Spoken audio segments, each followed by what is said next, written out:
السلام عليكم ورحمة الله وبركاته. أهلا بيكم في فيديو جديد. النهاردة هنتعلم في الفيديو ده طريقة عمل المعلقة. بصوا شكلها حلو جدا وجميلة جدا وما بتاخدش خيط كتير. هقول لكم ايه الأدوات، وهقول لكم هقص على كام، وهقول لكم كل حاجة في الفيديو، مقاس العصاية، وهنقص على كام كل جزء فيها. ويلا نبدأ ونشوف الفيديو ايه. أول حاجة هستخدم خيط كوردون فاضي. زي ما انتم شايفينه كده. عايزه اقول لكم ان الخيط ده حلو قوي في شغل المكرميات وخفيف جدا. تمام. تعالوا بقى نشوف هنعمل ايه. طبعا عصايه، انا هستخدم عصايه 50 سنتي. مقاس العصايه دي عندي 50 سنتي. تمام. وكمان بقى هقيس انا عايزه طول المكرميه قد ايه. انا عندي 50 سنتي، فهيبقى لازم يبقى في نسبه وتناسب بين الطول والعرض. فهي 50 سنتي، ممكن بقى نوصل من 50 ل 60 سنتي. تمام. شكل المكرميه ده يعني لازم يبقى فيه نسبه وتناسب بين الطول والعرض.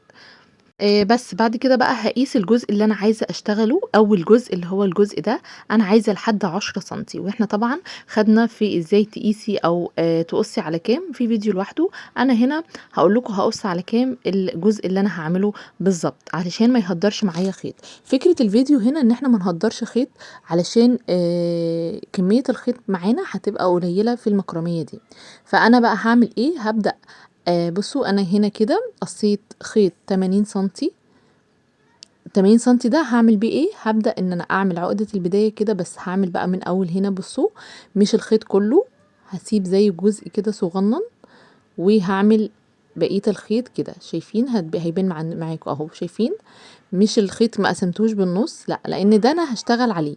وعملت عقدة البداية بالشكل ده، وهاجي بعد كده اعمل بالشكل ده. هجيب من ورا الخيط من ورا الخشبة كده، وهلفه كده اهو. شايفين على الخيط ده، وهاجي من ورا كده اجيبه واطلعه وادخله في الحلقة اللي انا عملتها بالشكل ده، وابدأ بقى اشد كده. انا عملت الخيط اللي انا هشتغل عليه بس. وابدأ بقى ان انا اوسطنه بين الخشبة والخشبة. يعني الخشبة عندي 50 سنتي، ابدأ بقى اوسطن تبقى الحتة دي قد الحتة دي. بس هو ده كل الشغل اللي احنا هنعمله. وبعد كده بقى هبدأ ان انا اقص مجموعة من الخيوط علشان اشتغل عليها. طب الخيوط دي معايا مقاس كام؟ معايا حوالي 90 سنتي.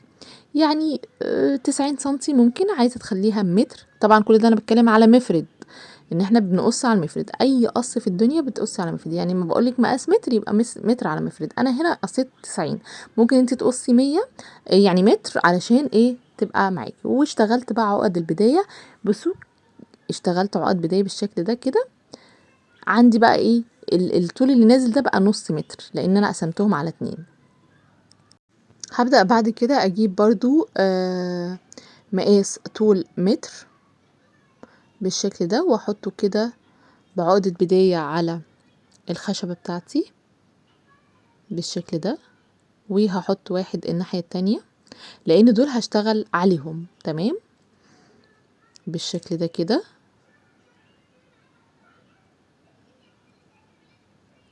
وبعد كده هنعمل ايه بقى؟ بظبط بقى كده، تظبطي العقد كده بشكل حلو علشان تبقى باينه ان هي ايه بيرفكت كده. تمام. بعد كده هجيب بقى، بصوا الخيط ده، الخيط الاولاني ده هو ده اللي هشتغل عليه العقد. العقد دي اللي انا عملتها دي لازم تبقى زوجي، عدد زوجي. انا هنا عملت 16 عقدة على الخيط ده. فهبتدي اشتغل. بصوا انا هنا عمالة اعد عشان اعدهم كويس، لقيتهم 16. هعد هنا من 8 هشتغل الجنب ده، و8 هشتغل الجنب ده. 8 عقد الجنب ده اهو. وهشتغل بيها ايه بقى؟ العقدة المزدوجة المائلة. العقدة المزدوجة المائلة انا قايلها في فيديو قبل كده يعني متفصلة بالتفصيل. ببدأ اشتغل كده خيط خيط بقى نازل من العقد بالشكل ده اهو، على اللي هو الثابت ده، الخيط الثابت. بشتغل مرتين بالخيط المتحرك بس. وابدأ بقى اظبط ايدي وانا نازلة، انزل كده بميلة معينة علشان هعملها بنفس الشكل ونفس الحركة الجنب التاني. تمام. يبقى كل اللي انا هعمله ده هبدأ اشتغل عقدة مزدوجة مائلة وبالشكل ده كده. تمام.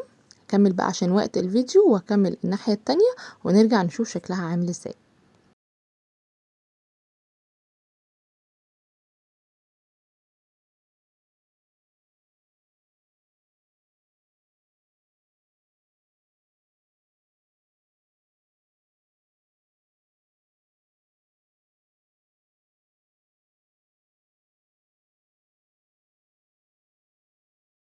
هنا بعد ما خلصت اهو الجنب ده والجنب ده هيقابل بقى، بصوا الخيطين اللي هم بشتغل عليهم هقفلها برضو بعقدة مزدوجة مائلة عشان نقفل المثلث ويبقى ده شكله.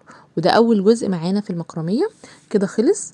عايزة اقول لكم ان احنا ما هدرناش خيط، لان الخيوط بقى اللي نازلة دي هتنزل، الجزء التاني هيغطيها، فبكده انا مش بهدر خيط خالص في المكرمية اللي احنا هنعملها دي.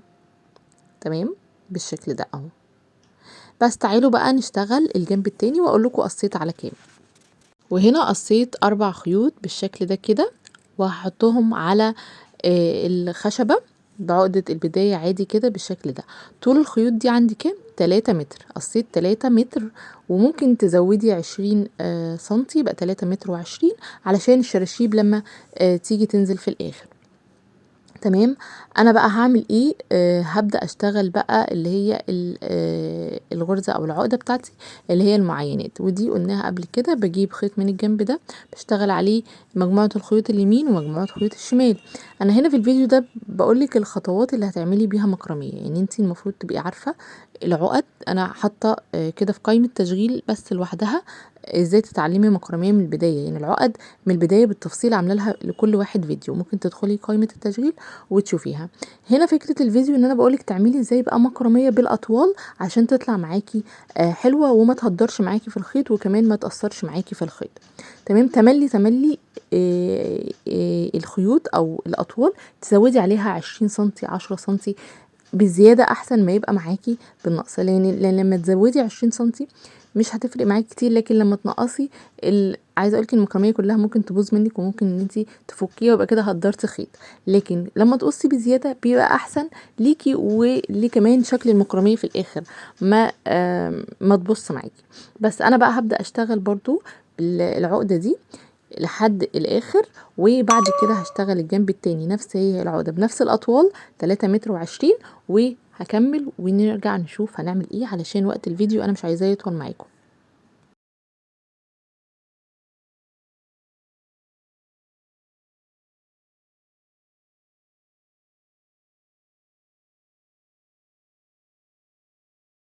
وهنا اشتغلت اهو الجنب ده والجنب ده. بصوا بقى هنا قفلتها بعقده مزدوجه مائله بس كده. وبصوا بقى هنا اهو هشتغل ايه؟ هشتغل العقده الحلزونيه. هقص على كام العقده الحلزونيه؟ هقص على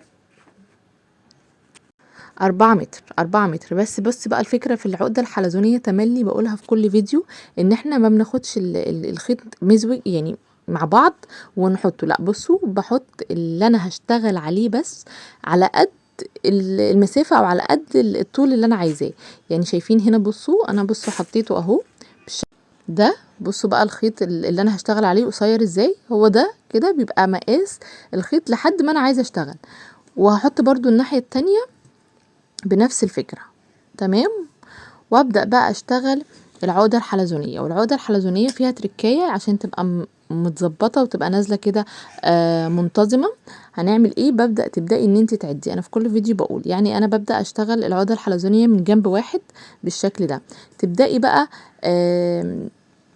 تعدي وانتي بتشتغل، يعني دي 1 2 3 4 5 6 7 8. خلاص 8. ابدأ بقى الفها واعد تاني 8 والف، واعد تاني 8 والف علشان تطلع مظبوطه. بس وهي دي فكره العقده اللي هي ايه الحلزونيه. وعملت برضو نفس الاطوال بالجنب التاني. تمام. بس بعد ما اخلص بقى هبدأ برضو اوصلهم ببعض بالعقده المزدوجه المائله مع بعض كده بالشكل ده كده. تمام. تعالوا بقى بعد ما نخلص هنا نشوف هنعمل ايه اخر قطعة في المكرمية وهنعملها ازاي وهنقص على كام. وهي عايزة اقول لكم ان القطعة التانية هي نفس اللي هي تاني جزء في المكرمية، بس هنقص طبعا على اطول لان احنا ايه هنطول شوية. اهي هنا انا بصوا عملتها بالشكل ده كده. هي نفس الفكرة، بس انا قصيت الخيوط على 4 متر و20 سنتي. تمام. 4 متر و20 سنتي بالشكل ده. وبعد لما خلصتهم هبدأ بقى ان انا اعملهم بالعقدة المزدوجة المائلة، وبعد كده اعمل شكل معين تاني في الاخر بنفس الفكرة بتاعة الشكل المعينات. تمام. زي ما قلت لكم ان فكرة الفيديو ان انا بقول لكم ازاي تعملوا مكرمية بالاطوال عشان تطلع معاكم. يعني انت خلاص كده المفروض ان انت متعلمة كل العقد وكل يعني العقدة المزدوجة والعقدة المائلة والعقدة الحلزونية. تمام. وعقدة التثبيت. فكل ده وانت بقى بتعملي ايه؟ مكرمية. تمام. انا بقى هنا بكمل اهو بقول لكم ازاي هنشتغل فكرة اللي هو اللي هيوصل بينهم. بشتغل عادي جدا، بقسم الخيوط وبشتغل عادي جدا. تمام. بعد كده بقى خلاص كده المكرمية بتاعتي خلصت. هبدأ بقى ان انا احط من هنا، بصوا من هنا خيوط بقى، خيوط نازله نازله نازله. طب هعمل ايه عشان ما اهدرش برضو في الخيط؟